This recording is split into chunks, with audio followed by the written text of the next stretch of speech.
Hey there, 5th grade. Your math assignment for today is to finish off clues 4 and 5 of your math mystery.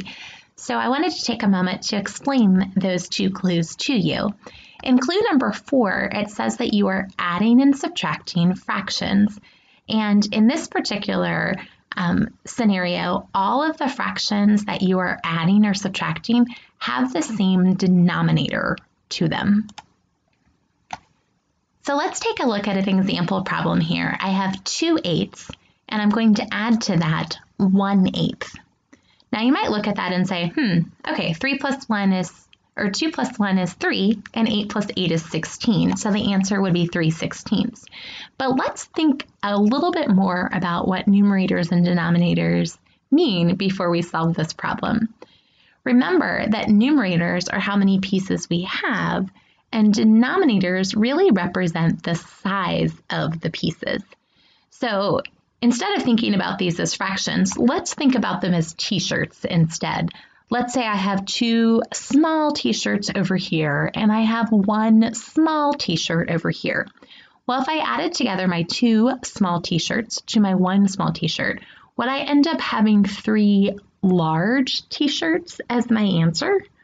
Well, no, of course not. That would be ridiculous. We don't add up the sizes. The sizes stay the same. Instead, all we add up is how many we have. We put those together to get our total.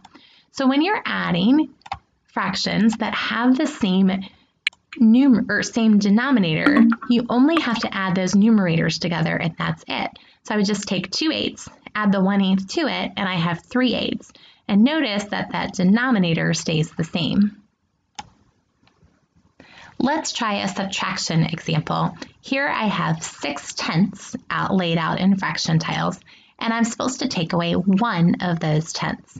So if I go ahead and take away 1 of those tenths, that leaves me with 1, 2, 3, 4, 5 of them left. And again, I'm not going to change the denominator. The denominator, which represents the size, stays the same. So my answer would be 5/10.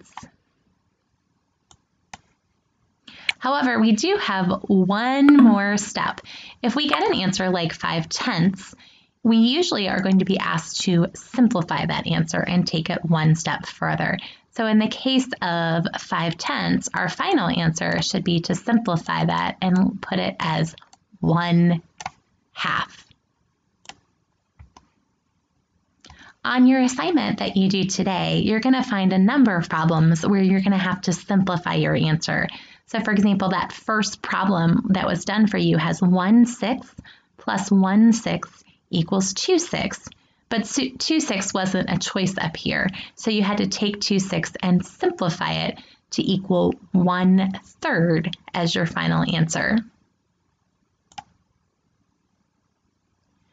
Your second clue, clue number 5, asks you to change improper fractions into mixed numbers. So I'll do this second example problem with you to remind you of how to do it.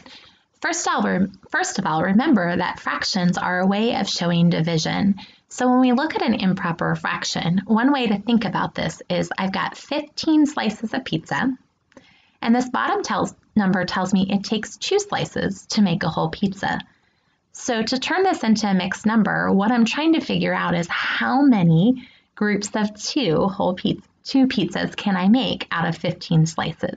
And that is a division problem. So I take 15, the numerator, divide it by 2, the denominator, and that would give me 2 times 7 is the closest I can get to 15. Subtract, and I would have 1 left over.